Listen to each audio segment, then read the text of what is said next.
بسم اللہ الرحمن الرحیم۔ شروع کرتی ہوں اللہ تعالیٰ کے پاک نام کے ساتھ جو بڑا مہربان ہے، رحم فرمانے والا ہے۔ تمام تعریف اللہ کے لیے جو تمام جہانوں کا پروردگار ہے، وہ اکیلا ہے، اس کا کوئی شریک نہیں، وہ تو وحدہ لا شریک ہے۔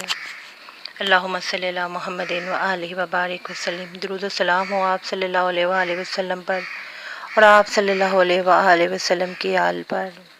السلام علیکم۔ آج ہم جس ٹاپک پر بات کریں گے وہ ہے نیند۔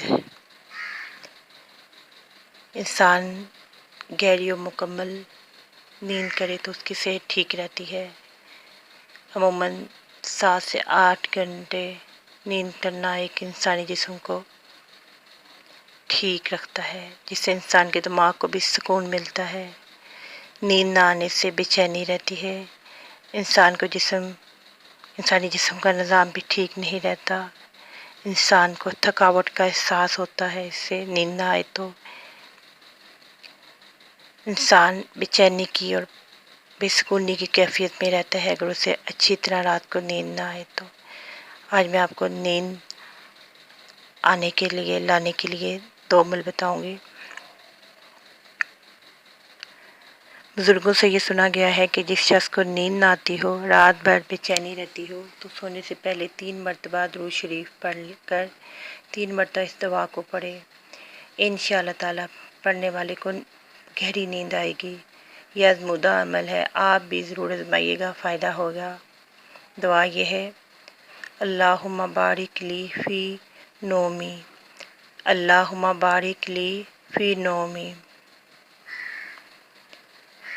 دوسرا عمل ہے سورہ احزاب کی آیت نمبر 56۔ بسم اللہ الرحمن الرحیم۔ ان اللہ و ملائکتہ یصلون علی النبی یا ایھا الذین آمنوا صلوا علیہ وسلموا تسلیما۔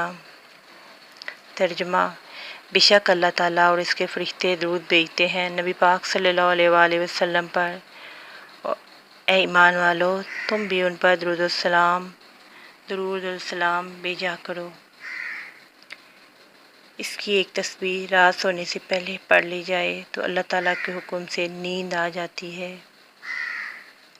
سورہ احزاب کی آیت نمبر 56 ہے۔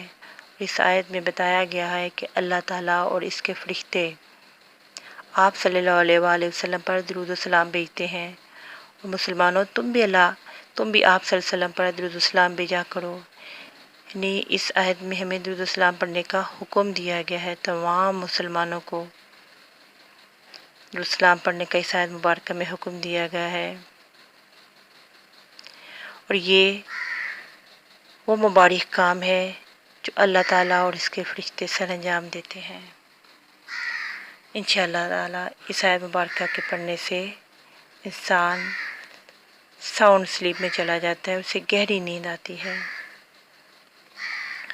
اللہ تعالیٰ سے دعا ہے کہ وہ ہمیں ہر شر و ہر بیماری سے اپنے حفظ و امان میں رکھے، ہماری زندگی کے تمام معاملات میں خیر و عافیت اور آسانی کا معاملہ فرمائے۔ آمین ثم آمین یا رب العالمین یا ارحم الراحمین۔